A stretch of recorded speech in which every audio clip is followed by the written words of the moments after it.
Hello అందరికీ welcome back to my channel. మరొక కొత్త రెసిపీతో మళ్ళీ మీ ముందుకు వచ్చానండి.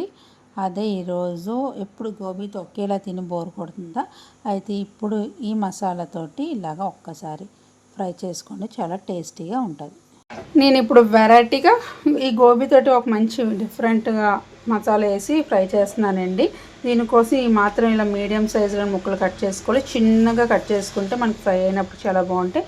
ఈ శుభ్రంగా కట్ చేసి నేను ఉప్పు నీటిలోనే ఒక 10 మినిట్స్ శుభ్రంగా వాష్ చేసి నానబెట్టి కడిగి పెట్టిన గోబీ మాట. ఇదేంటంటే ఉడకబెట్టలేదు, డైరెక్ట్గా మనం ఫ్రై చేసుకోవాలి. దీనికి ఈ ఫ్రైకి అప్పుడే టేస్ట్ వస్తుంది. అందుకని చెప్పేసి నేను శుభ్రంగా క్లీన్ చేసి పక్కన పెట్టుకున్నాను. ఇప్పుడు ఇందులోకి ఏంటంటే కావాలి, ఎలాగా మనం కలుపుకోవాలో చూద్దాం.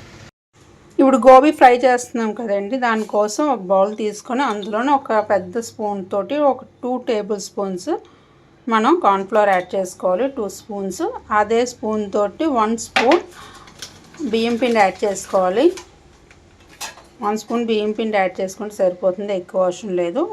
1 స్పూన్ వేసుకోవాలి. ఇప్పుడు అదే స్పూన్ తోటి ఒక 2 స్పూన్స్ మైదా యాడ్ చేసుకోవాలి. మైదా వేసుకున్న తర్వాత ఇందులోని ఒక 2 స్పూన్స్ సరిపోతుంది. ఒకవేళ మనకి క్యాలీఫ్లవర్కి ఇంకా సాలిపోతే మళ్ళీ కలుపుకుంటామండి. అందుకని చెప్పేసి ఈ మాత్రం నేను కలుపుతున్నాను. తర్వాత ఒక 1/2 స్పూన్ గరం మసాలా పొడి వేసుకోవాలి. అదే స్పూన్ తోటి ధనియా జీరా పౌడర్ కూడా ఇప్పుడు అదే స్పూన్తో ధనియాలు జీలకర్ర పొడి కలిపి ఆడించుకుని పొడి వేసుకోవాలి. తర్వాత ఒక స్పూన్ అల్లం వెల్లుల్లి పేస్ట్ యాడ్ చేసుకోవాలి. ఇందులోని అల్లం వెల్లుల్లి పేస్ట్ యాడ్ చేసుకున్న తర్వాత ఇప్పుడు ఇందులోనే మనం కొంచెం ఉప్పు యాడ్ చేసుకోవాలి. తగినంత సాల్ట్ యాడ్ చేసుకుంటే సరిపోతుందండి. తర్వాత అదే స్పూన్ తోటి మనం గరం మసాలా పొడి గట్ట ఏ స్పూన్తో తీసుకుని ఆ స్పూన్ తోటి పచ్చికారం యాడ్ చేసుకోవాలి.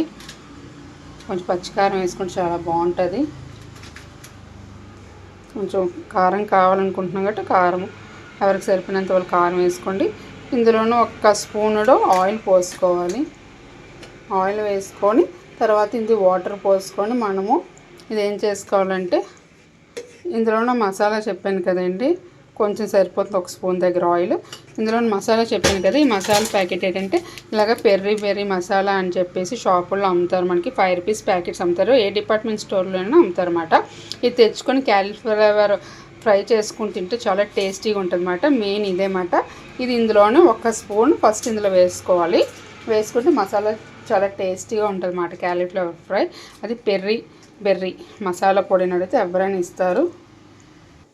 ఇప్పుడు చూసారా, అది ఆ మసాలాను కొంచెం 1/2 టీ స్పూన్ వేసుకుని వేగిన తర్వాత దాని మీద ఇది కొంచెం జల్లుకుంటే పొడి చాలా టేస్టీగా ఉంటుంది. ఇవన్నీ కొంచెం వాటర్ వేసి మనం బాగా కలుపుకోవాలి. కొంచెం వాటర్ పోసుకోవాలండి. కొంచెం దోశ బ్యాటర్లా రావాలన్నమాట.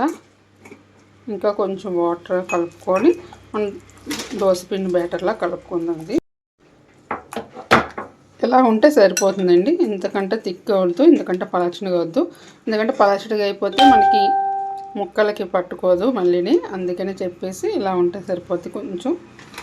ఇప్పుడు ఇట్లోని క్యాలీఫ్లవర్ ముక్కలు వేసుకొని మనం ఫ్రై చేసుకుందాం. ఇలా కలిపి పెట్టుకున్న మిశ్రమంలోని కొన్ని క్యాలీఫ్లవర్స్ వేసుకొని మనకి ఎన్ని సరిపోతాయి, ఫస్ట్ ఒక వాయికి ఎన్ని సరిపోతాయి అన్నట్లుగా అన్నీ కొంచెం వేసుకొని ముక్కలకి అంతా వేసిన మిశ్రమం పట్టేటట్లాగా కొంచెం అలా కలుపుకొని పైన కొంచెం మనం నూనెలో ఫ్రై చేసుకుంటే మనకి మంచిగా cauliflower Perry masala cauliflower fry ready అయిపోతుందండి మనకి. ఇది కొంచెం నానేద్దాం. స్టవ్ వెలిగించుకొని ప్యాన్ పెట్టుకొని ఈ క్యాలీఫ్లవర్ ముక్కలు ములిగేంత వరకు మనం ఆయిల్ పోసుకొని ఆయిల్ బాగా వేడవనివ్వాలి. వేడైన తర్వాత ఇప్పుడు మనం ఇందులో క్యాలీఫ్లవర్ని ఫ్రై చేసుకుందాం. కొంచెం శాంపుల్గా వేసి చూసానండి, ఆ మాత్రం వేడింటే చాలు. మరీ ఎక్కువ వేడైనా వెంటనే వేసిన వెంటనే మనకి మాడిపోతే ఇలా సింగిల్గా వేసుకోవాలి. స్టవ్ కొంచెం సిమ్లో పెట్టుకొని వేసుకుంటే మనం అన్నీ వేసే లోపలికి అన్నీ ఒకేలాగా వేగుతాయి.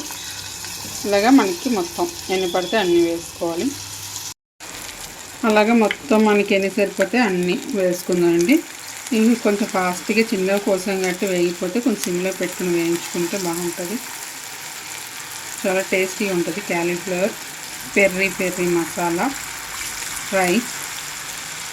మనకి క్యాలీఫ్లవర్ ఈ కలర్లో వస్తే ఈ ఫ్రైకి చాలా బాగుంటుందండి. ఈ మాత్రం గోల్డెన్ కలర్లో వచ్చిన తర్వాత మనకి కొంచెం తీసేసుకొని పక్కన పెట్టుకొని వేడి మీద ఉన్నప్పుడే మనం అన్నీ వేసుకున్న తర్వాత ఆ వేడికి మన మసాలా జల్లుకుంటే చాలా టేస్టీగా ఉంటుంది. ఈ రంగు సరిపోద్ది. మొత్తం కోసి పెట్టుకున్న క్యాలీఫ్లవర్లన్నీ ఇదే పద్ధతిలోనే మనం వేయించుకొని తీసి పెట్టుకోవాలి. ఫైనల్గా మొత్తం క్యాలీఫ్లవర్లు అన్నీ ఎత్తి బౌల్తో మొత్తం నిండా వచ్చాయండి. ఇప్పుడు ఇందులోనే మనం పెర్రీ మసాలా ఉంటుంది కదా, ఏ డిపార్ట్మెంట్ స్టోర్లో అయినా అడిగితే అమ్ముతారు, అడిగితే ఇస్తారనమాట. 5 రూపీస్ ఉంటుంది ప్యాకెట్. ఈ మసాలా వేసుకొని ఇప్పుడు ఇందులోని తింటే చాలా టేస్టీగా ఉంటుంది.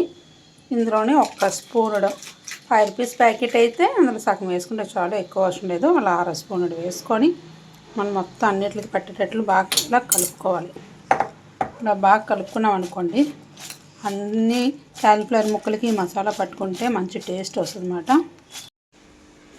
ఫైనల్గా క్యాలీఫ్లవర్ బెర్రీ మసాలా ఫ్రై ఇది ఒక మంచి స్నాక్ టైపు, మంచిగా స్టార్టర్ కదా కూడా మనం తినచ్చండి. ఈవినింగ్ స్నాక్స్లా కూడా మనం టీతో తీసుకోవచ్చు. చాలా బాగుంది. ప్రతి ముక్కకి బాగా మసాలా మనం వేసింది బాగా పెరి మసాలా పౌడర్ బాగా పట్టింది. మీరు కూడా ఒకసారి ఈ పద్ధతిలోనే ట్రై చేయండి. నచ్చితే ఈ వీడియోని లైక్ చేయండి. నా ఛానల్ని ఎవరైనా సబ్స్క్రైబ్ చేయకపోతే సబ్స్క్రైబ్ చేయండి. పక్కన బెల్ సింబల్ క్లిక్ చేయండి. మరొక కొత్త రెసిపీతో మళ్ళీ మీ ముందుకు ఉంటాను. అంతవరకు బాయ్.